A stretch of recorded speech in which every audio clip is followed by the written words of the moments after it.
from not getting enough yards on the board to fumbling handoffs from their quarterbacks. These are some NFL running backs who should be cut from their teams. And first is Leonard Fournette, who's just had one of the worst seasons of his career. Shocked, right? He was one of the key players who led the Tampa Bay Buccaneers to a Super Bowl victory back in 2020. Fournette,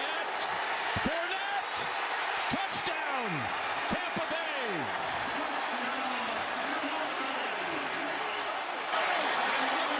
That's right. Can you imagine why he'd be on this list? Even in 2021, he kept the team as a title contender. In fact, he was one of Tampa's key offensive weapons. So how did things go wrong? Well, in 2022, Leo had a brutal campaign where he rushed for just 462 yards. In fact, he just had 3 touchdowns on a terrible 3.4 yards a carry. I get that he only signed a deal last year, but still, you have to think about what's best for both sides at this point in time. Kind of in shock and awe, like what happened.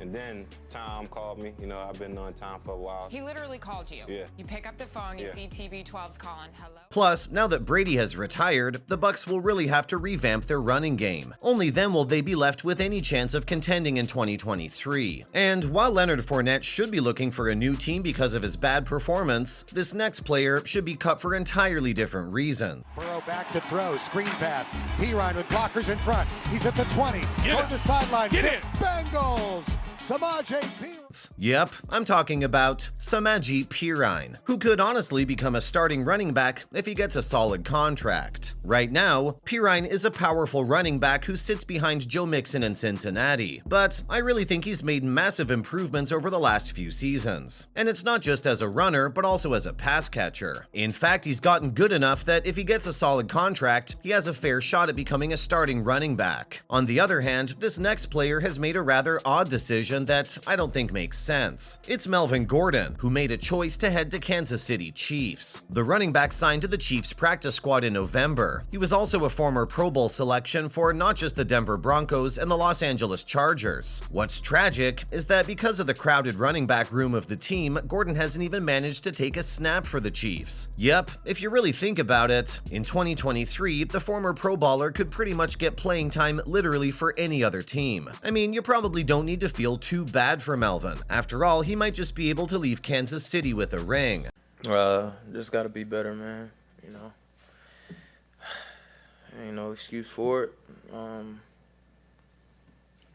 don't want to get up here and tell you anything that ain't right. I just gotta be better. That's it. Now, if any running back knows how Melvin Gordon is feeling, it's probably Ronald Jones. Yeah, I think they're gonna translate well. A lot of similarities to what I've done in the past, down in Tampa.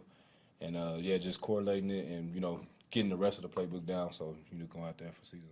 Who was only 2 seasons removed from becoming a key player for the Buccaneers but signed with Kansas City instead. A shame? Probably. I mean, on one hand, he'll probably get his ring, but on the other hand, he's hardly had a chance to play. Ronald's also been voicing his displeasure with the lack of snaps. He'll probably be heading somewhere else this year. The same can't be said for this next running back though, who has to be the most frustrated man in NFL. Las Vegas Raiders' Josh Jacobs. I could say the thing that frustrated me was playing in the Hall of Fame. I was going to ask you about that. Like, what the hell? We were there. Yeah, that was the one I was kind of like, yeah.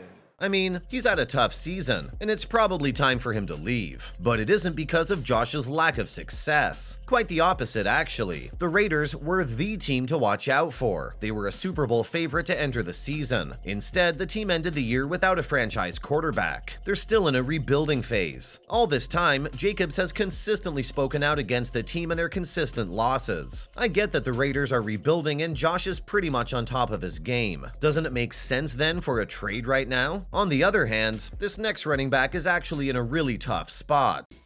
I go against the best running back in the league in practice. New Orleans went 0-4 when Kamara was sidelined with a knee injury, but upon his return finished with 4 wins in 5 tries. out. It's Alvin Kamara, who may have been beloved by the team, but sadly, these days, he's declining and expensive. The former Pro Bowler has been one of the biggest offensive weapons on the team. Now the New Orleans Saints are rebuilding, and it doesn't look like Kamara will make the cut. If our guy wants to capture the magic of his previous seasons, his best move is also to leave the team. I don't know for sure if he'll leave on his own or in a trade, but I'm pretty confident that the former Pro Bowler will not be starting next season in New Orleans. This next player, though, has been struggling with reports of instability and just a terrible previous season overall. You know, like I said, life is a journey, you know, and there's ups and downs. Got diagnosed with Hodgkin's lymphoma 2015. That's right, James Conner may have started 2021 with a blast, but as far as 2022 is concerned, he may have to leave. This is the man who entered the 2021 season in Arizona as a hopeful and made the Pro Bowl after having the best season of his career.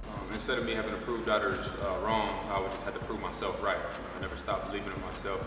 I knew my talents, I knew what I was capable of. In fact, he scored 15 touchdowns on the ground, but things changed by the end of 2022. The team fired their head coach Cliff Kingsbury and things went down quite terribly. Things seem pretty unstable with Kyler Murray and DeAndre Hopkins leaving as well. I think it's a safe bet that James Conner will probably follow suit. Am I overthinking this? Maybe. Conner isn't the only one struggling though. In fact, Giovanni Bernard has also had a pretty rough season in Tampa Bay. Let's do a rewind, shall we? Well, he spent his career with the Cincinnati Bengals. After that, he went over to the Buccaneers in 2021. This was a good move as he had a pretty solid first year, but things didn't go so well in 2022. You see, he was pretty much on the bench for most of the time. Even when he was playing, the running back definitely showed his age. He looked slow, I'd say. It doesn't look like he'll be staying in Tampa Bay for 2023. I can't say the team is to blame here. Meanwhile, this next player's health problems are the reason behind his potential departure. Yep, Clyde Edwards-Helaire may have had a great rookie season with the Kansas City Chiefs, but his injury has caused him a lot of strife. His follow-up season saw him not only getting hurt, but also missing time. By this time, fans had thought that he could be a dominant running back for the team. Sadly, this was before his injury. In 2022, Clyde ended up missing a majority of the season because of his health. This is the reason why he ended up losing his job to Isaiah Pacheco. Things are pretty unpredictable from here on out. I do think if our guy manages to stay healthy, he can lead the team to success, but I still don't think he should return to the Chiefs for another season. Am I being too harsh there? Perhaps. Anyway, the last player on our list might be coming off his final season as a Dallas Cowboy. Yep, I'm talking about Ezekiel Elliott, the former Pro Bowler who's become something of a problem child. I do think this one's been a long time coming. The Cowboys have been putting off this issue for some time now. In fact, they've been paying Elliott massive amounts of money, even though he's been consistently slowing down. I wasn't surprised when he split time with Tony Pollard this season either. I think now that the team has a replacement for Elliott, we won't be seeing him play with them next season in Dallas. In fact, with a massive contract like his, it's unlikely that he'll get passed over in a trade. The most likely conclusion will be that he'll get cut. Maybe he'll head to free agency for the first time. Alright, these were the top 10 NFL running backs who should be cut from their team. See you in the next video.